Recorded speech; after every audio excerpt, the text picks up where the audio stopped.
you need a mastering engineer. You need a mixing engineer. Do you really though? Here's a little story. So I was in the process of making the Precious Wonderland EP last year or the year before. I was putting out my songs, my music videos on places like Reddit and Instagram, Facebook, whatever. And shortly after posting, I'd get people reaching out to me who claimed they were professional engineers, and they say, I can professionally master your tracks for, whatever amount of money it was. I said, no, I'm trying to learn how to do things myself. I'm trying to mix and master everything myself. To which a lot of them would reply, not all of them, but a lot of them would say, well, mastering is something you shouldn't do yourself.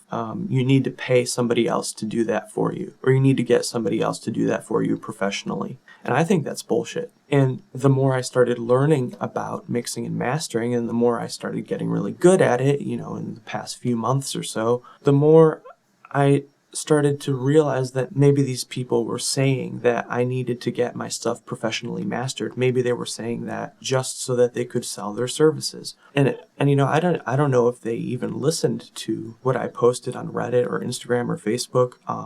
Maybe they were just spamming me. That whole idea where you can't master your own music. I've even heard, big influencers on YouTube say that. And while I think that mastering your own music, mixing your own music, maybe that's not for everybody. You could be too busy touring, or you could be too busy with your job, or maybe you want to focus more on songwriting or more on mixing, so you want to hire a mastering engineer, or you want to hire a mixing engineer because you want to focus more on production or songwriting, yada, yada, yada. That's fine. Maybe it's more worth your while to hire an engineer to do those things for you. But if you're somebody like me who said they want to learn to do everything themselves, from recording the instruments to recording the vocals to mixing, to mastering, to releasing, to promotion, if you want to do everything yourself, I think you can do that. It just takes a lot of time. And for me, it's taking a lot of time. And it's something, like I said, I'm just starting to get good at. And you might release a lot of shitty songs. And I've done that. I've released plenty of shitty songs before they actually started to sound even passable. In my experience mastering my own songs, a lot of my masters turned out terrible. But that's part of the learning process.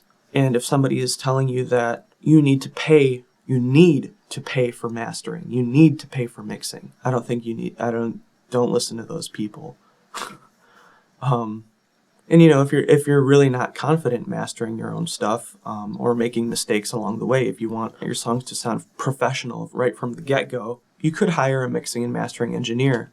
But even doing your own mixes and not being confident with your mastering and hiring a mastering engineer, that's not going to make your song sound amazing. I actually learned more about mixing from mastering my own mixes.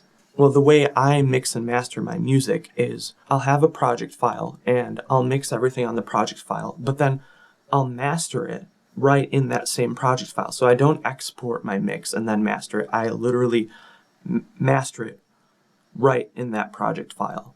And what that does is that gives me a good sense of what my mix will sound like when it is mastered and when it is released. And that gives me a good sense of what people will hear on streaming services. And I really only learned to mix well because I was mastering my own mixes. So even if you're somebody who's trying to get really good at mixing, I think you could learn a lot from mastering your own mixes. Even if you don't want your final product to be what you mastered and you want somebody else to master it, then I think mastering your own mixes still gives you a good idea of what your song will sound like when somebody else masters it. Does that make sense? So even if you want to do your own mixing, your own production, your own mixing, but you don't want to do your own mastering, well, you might want to master your own stuff anyway, just to get a sense of what it sounds like when you send your mix off to that mastering engineer. So you get a sense of what the end product will sound like. I listen back to my albums occasionally, like Dear Citizens of the Electric Kingdom, which is my first full album, and then I listen to Precious Wonderland, and I don't like those albums now, but it's purely because I wasn't experienced enough. And even though those were professionally mastered, they still don't sound good because the mixes were not that great. Because I didn't learn how to mix well. Because I wasn't mastering my own mixes. So yeah, just a little rant about that. Something that's been bugging me throughout my journey as a DIY musician, band, whatever you want to call it.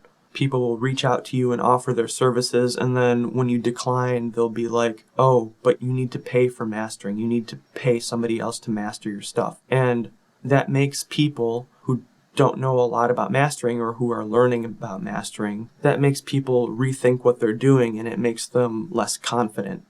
And maybe even at that point when you're less confident, you're more willing to pay for their services, even though maybe you shouldn't because you want to learn more about mastering. So do you need a mixing engineer? Do you need a mastering engineer? No. I think there's a good place for them, and I think if you don't want to learn it all yourself, or if you don't have the time, if you want to focus more on production, songwriting, etc., then yeah, you can hire them, and that's fine. But if you want to learn everything yourself, if you're a multi-instrumentalist who wants to produce everything yourself, and if you have the time to learn everything yourself, then yeah, go for it. Don't hire anybody. I think that's everything I wanted to say. Yeah, thank you for watching, and I'll see you in the next one.